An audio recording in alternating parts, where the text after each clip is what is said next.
Hello दोस्तों, कैसे हैं आप लोग। स्वागत है आज के मेरे इस नए व्लॉग में। तो आज फिर से मैं कुछ जानकारी वाला व्लॉग लेकर के आई हूँ, पूजा पाठ से ही संबंधित। तो आज विष्णु भगवान की पूजा लेकर के आई हूँ कि किस तरह से आपको कार्तिक के महीने में करना चाहिए, जिससे आपकी हर दिन प्रगति हो आपके सभी कामों में और बरकत बनी रहे। तो क्या जो आपके पास तस्वीर है विष्णु भगवान की उसमें पूजा करें या केले का जो पेड़ है उसमें करें। तो चलिए आज इसी बारे में बात करते हैं। तो यहाँ पे हमारे यहाँ क्योंकि पेड़ है, यहाँ पे तुलसी जी के बगल में ही हमने गमले में इस तरह से प्लास्टिक के इस तरह से बाल्टी थी तो उसी में लगा लिया है। तो अगर संभव हो, अगर आपके यहाँ अगर आसपास में ही हो, तो कार्तिक के महीने में क्या करें कि आप कोशिश करें कि केले का जो पेड़ होता है वहीं पे जाकर के कथा करें। तो ये बहुत ही शुभ होता है, बहुत अच्छा होता है। तो यहाँ पर कार्तिक के महीने में अगर तुलसी जी है तो उनके पास ही अगर आप केले का जो पेड़ है उसको रखते हैं तो ये बहुत ही शुभ होता है। तो हमने भी बिल्कुल वैसा ही किया है, ये देख सकते हैं आप लोग। तो बिल्कुल ज़्यादा कुछ तैयारियां नहीं होती इस पूजा में। तो चने की दाल, गुड़, हल्दी पाउडर और साथ ही पीले फूल अगर हैं तो पीले फूल ले लीजिए और आप खुद भी पीले ही वस्त्र पहनिए।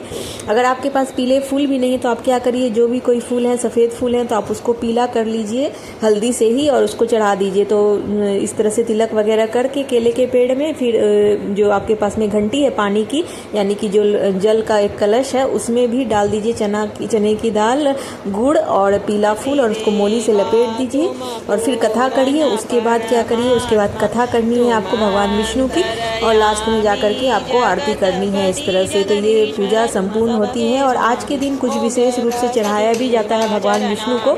तो कार्तिक के महीने में जब जब गुरुवार आता है तो आप काम कर लेंगे तो आपके घर में कोई भी धन संपत्ति की कोई भी कमी नहीं होगी और ना ही कोई बुरी शक्तियों का वास होगा। तो बहुत अच्छा होगा।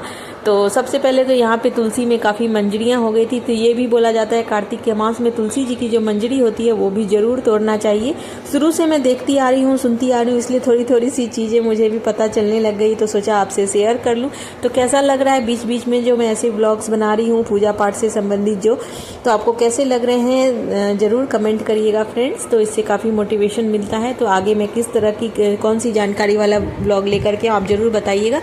और यहाँ पे मैंने 11 पत्तों की इस तरह से ये गुच्छे होते हैं, तुलसी जी की जो पत्ते होते हैं वो इस तरह से तोड़ लिया है गुच्छों में और भगवान विष्णु को जरूर से चढ़ाना चाहिए आज के दिन बोला जाता है। इसलिए पहले मैंने लड्डू गोपाल को चढ़ा दिया और भगवान विष्णु को। अगर आपके पास केले का पेड़ नहीं है तो आप क्या करें, इस तरह से पाटे पे पीला कपड़ा बिछा करके उनकी जो प्रतिमा है उसको रख दें और उसके बाद पीले फूल इस तरह से चढ़ाएं। उसी तरह सेम प्रोसीजर है, पहले तिलक वगैरह कर दें भगवान को तस्वीर में हल्दी से और फिर गुड़ और चने की दाल चढ़ाएं, मोली से लपेट दें और फूल चढ़ाएं और साथ ही फिर जो पानी का जो कलश है उसमें भी इसी तरह स्वास्तिक बनाएं और फिर चारों तरफ से लगा करके फिर आरती करें, कथा सुने और इस तरह से होती है संपूर्ण पूजा विधि।